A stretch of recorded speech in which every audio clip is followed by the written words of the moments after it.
Hello friends, எல்லாரும் எப்படி இருக்கீங்க? இன்னைக்கு நம்ம வீடியோல பன் வச்சு வந்து பாத்தீங்கன்னா ரெண்டு விதமான ஸ்நாக் வந்து செய்ய போறோம். ரொம்பவே இன்ஸ்டன்ட்டா செய்யக்கூடிய ரெண்டு விதமான ஸ்நாக் தான் இன்னைக்கு நம்ம பார்க்க போறோம். நம்ம ரெடிமேடா கடையில பன் வாங்கிட்டு வந்து ரொம்ப ஈஸியா ஈவினிங் டைம்ல கிட்ஸ்க்கு வந்து பாத்தீங்கன்னா கொடுக்கிறதுக்கு ரொம்ப சூப்பரா இருக்கும் இந்த ஸ்நாக்ஸ் வந்து. வாங்க இப்போ பன் வச்சு ரெண்டு விதமான ஸ்நாக் எப்படி செய்யறதுன்னு பார்க்கலாம். 1/4 கப் அளவுக்கு டூட்டி ஃப்ரூட்டி எடுத்து வச்சிருக்கேன். நான் எடுத்துக்கிற கப்போட சைஸ் வந்து பாத்தீங்கன்னா 250 மில்லி. இந்த கப்ல 1/4 கப் அளவுக்கு டூட்டி ஃப்ரூட்டி சேர்த்துக்கிறேன். எல்லா கலரும் மிக்ஸ் பண்ணி தான் நான் வந்து எடுத்து வச்சிருக்கேன். 10 முந்திரி, ஒரு 10 ல இருந்து 15 உலர் திராட்சை எடுத்து நல்லா பொடியா கட் பண்ணி எடுத்து வச்சிருக்கேன். அதையும் சேர்த்துக்கிறேன்.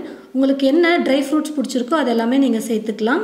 பாதாம், பிஸ்தா, வால்நட் இந்த மாதிரி எது வேணாலும் நீங்க சேர்த்துக்கலாம். 1/4 கப் டெசிகேட்டட் கோகோனட் எடுத்து வச்சிருக்கேன். நீங்க கடையிலேயே ரெடிமேடா விற்கிறாங்க, அதையும் வாங்கிக்கலாம். அப்படி இல்லைன்னா வீட்டில் கூட ரெடி பண்ணிக்கலாம். நான் வந்து பார்த்தீங்கன்னா வீட்டில் ரெடி பண்ணதான் எடுத்து வச்சிருக்கேன்.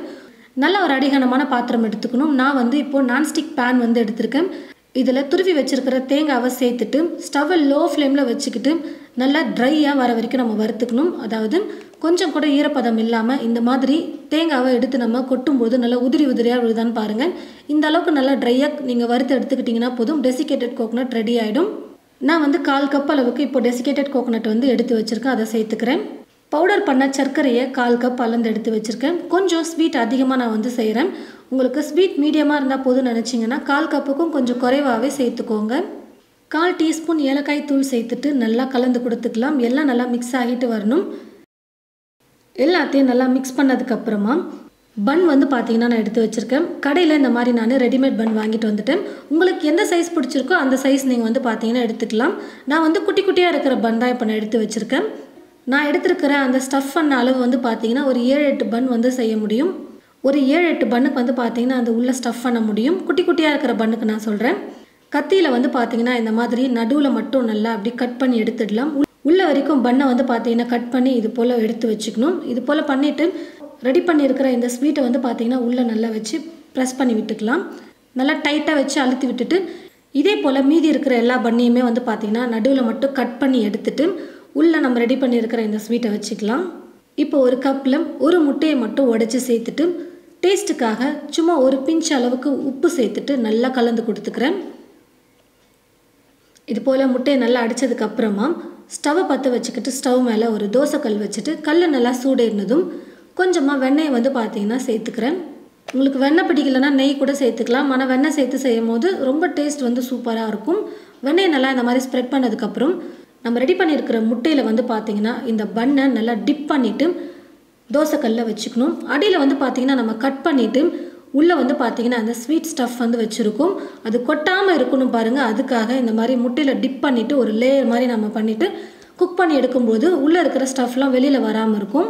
இதே போல் எல்லா பன்னையுமே வந்து பார்த்தீங்கன்னா அந்த முட்டையில் பின்பக்கம் மட்டும் அடியில் மட்டும் லைட்டாக டிப் பண்ணிவிட்டு தோசைக்கல்லில் வச்சு குக் பண்ணிக்கலாம். டைம் வந்து பார்த்தீங்கன்னா ரொம்ப நேரம் குக் பண்ண தேவையில்லை. முட்டை வேகிற அளவுக்கு மட்டும் நம்ம குக் பண்ணால் போதும். இதுக்கு மேலே வெண்ணெய் வந்து பார்த்தீங்கன்னா நான் லைட்டாக ஸ்ப்ரெட் பண்ணிக்கிறேன். நல்லா ஷைனிங்காக ரொம்ப சாப்பிடவும் சூப்பராக இருக்கும். அந்த வெண்ணெயோட டேஸ்ட்டோடு சாப்பிட ரொம்ப டேஸ்டியாக இருக்கும். அதனால் மேலே கொஞ்சம் லைட்டாக வெண்ணெய் இந்த மாதிரி நல்லா அப்ளை பண்ணிவிட்டு குக் பண்ணி எடுத்துக்கிறேன். நல்லா டேஸ்டியாக சூப்பராக பன் வந்து பார்த்தீங்கன்னா குக் ஆகிட்டு வந்துருச்சு. நான் வந்து எடுத்துக்கிறேன் ஒரு பிளேட்டில். இதே போல் மீதி இருக்கிற பன்னையும் ரெடி பண்ணி வச்சுக்கலாம். வெறும் பன்னை நம்ம வாங்கி அப்படியே சாப்பிடாம கொஞ்சம் இது போல் டிஃப்ரெண்ட்டாக கொஞ்சம் லைட்டாக ஆல்டர் பண்ணி நம்ம கொடுக்கும்போது வீட்டில் இருக்கிற குட்டீஸ்லேருந்து பெரியவங்க வரைக்கும் எல்லாருக்குமே ரொம்ப பிடிக்கும். சாப்பிட அவ்வளோ நல்லா டேஸ்டியாகவும் இருக்கும். ரொம்ப சூப்பராக இருக்கும். இந்த ட்ரை ஃப்ரூட்ஸ் டூட்டி ஃப்ரூட்டியோட கடிச்சு சாப்பிடும் போது பன் வந்து பார்த்தீங்கன்னா சாப்பிடவே அவ்வளோ நல்லா டேஸ்டியாக இருக்கும். இப்போ அடுத்ததாக இன்னொரு ஸ்நாக் வந்து பார்த்தீங்கன்னா நம்ம ரெடி பண்ணலாம் பன்னை வச்சு. அதாவது முதல்ல ஒரு கப்பில் கொஞ்சமாக பொடியாக நறுக்கிய வெங்காயம் சேர்த்துக்கிறேன். பொடியாக நறுக்கிய கொடமிளகாய் சேர்த்துக்கிறேன். தக்காளி கொஞ்சம் சேர்த்துக்கிறேன். விதை இல்லாமல் தக்காளியை வந்து பார்த்தீங்கன்னா கட் பண்ணி சேர்த்துக்கணும்.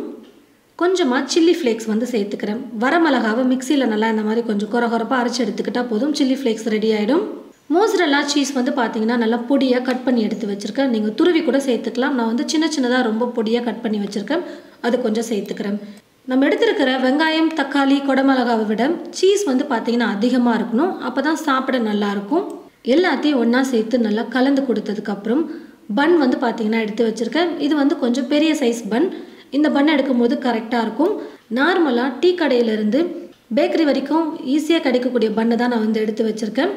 வேணும்னா நீங்கள் பர்கருக்கு யூஸ் பண்ணுற பன் கூட எடுத்துக்கலாம். அதுவும் நல்லாயிருக்கும். உங்களுக்கு பர்கருக்கு யூஸ் பண்ணுற பன் கிடைச்சதுன்னா நீங்கள் அதை கூட யூஸ் பண்ணிக்கோங்க. நான் நார்மல் பன்னு தான் எடுத்திருக்கேன். இது போல் கத்தியை வச்சு பன்னை வந்து கட் பண்ணிக்கிட்டால் போதும். ரொம்ப ஃபுல்லாக அடி வரைக்கும் கட் பண்ணாமல் ஒரு 3/4 பாகம் வரைக்கும் நம்ம கட் பண்ணோம்னா கரெக்டாக இருக்கும் உள்ளே ஸ்டஃப் பண்ணுறதுக்கு.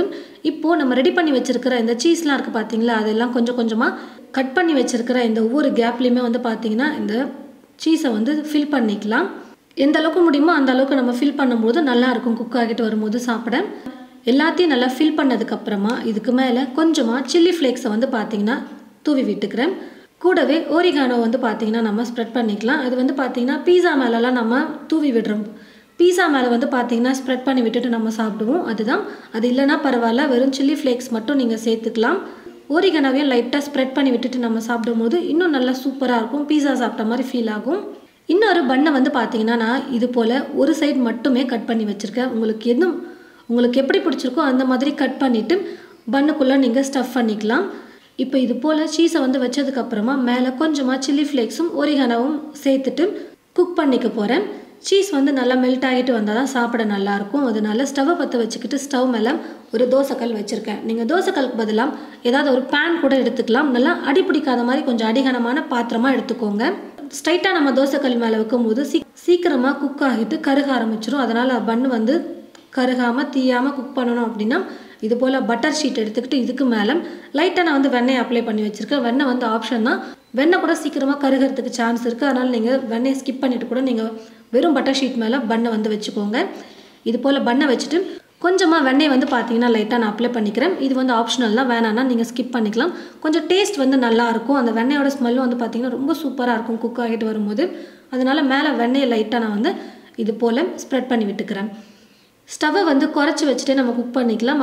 அப்போ தான் தீஞ்சி போகாமல் நல்லா சீஸும் மெல்ட் ஆகிட்டு குக் ஆகிட்டு வரும். மேலே வந்து பார்த்திங்கன்னா ஒரு மூடி போட்டு மூடி வச்சுட்டு ஒரு 5-6 நிமிஷத்துக்கு தீயை குறைச்சி வச்சுட்டு நான் வந்து குக் பண்ணிக்கிறேன். பாருங்கள், ரொம்பவே டேஸ்டியாக சூப்பராக பன் வந்து ரெடி ஆகிடுச்சு. குறைஞ்சது ஒரு 5-6 நிமிஷத்துக்கு நான் வந்து குக் பண்ணி எடுத்துக்கிட்டேன். ரொம்பவே டேஸ்டியாக பன் வந்து ரெடி ஆகிடுச்சு. நல்லா சீஸ் வந்து எந்த அளவுக்கு சேர்க்குறோமோ அந்த அளவுக்கு வந்து சூப்பராக இருக்கும். பன்னில் இது போல் நீங்கள் பீஸா வந்து ட்ரை பண்ணி பாருங்கள். ஒரு 5 நிமிஷம் தான் இது வந்து பார்த்திங்கன்னா எல்லாத்தையும் கட் பண்ணி ரெடி பண்ணுறதுக்கு. அப்புறம் 5 நிமிஷம் நம்ம குக் பண்ணி எடுத்தால் போதும். பன்னில் பீஸா வந்து சூப்பராக ரெடி ஆகிடும். கண்டிப்பாக உங்களுக்கு இந்த 2 விதமான பன் ரெசிபியும் பிடிச்சிருக்குன்னு நினைக்கிறேன்.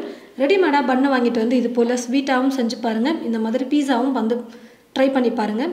எது பிடிச்சிருக்குன்னு சொல்லிட்டு மறக்காமல் ட்ரை பண்ணி பார்த்துட்டு கமெண்ட் பாக்ஸில் வந்து கமெண்ட் பண்ணுங்கள். இந்த வீடியோவை மற்றவங்களுக்கும் ஷேர் பண்ணுங்கள். இது போல் நிறைய ரெசிபிஸ் பார்க்க தமிழ் ஃபுட் மசாலா சேனலை மறக்காமல் சப்ஸ்கிரைப் பண்ணிக்கோங்க. கூடவே பக்கத்தில் இருக்கிற பெல் ஐக்கானை கிளிக் பண்ண மறந்துடாதீங்க. தேங்க்யூ.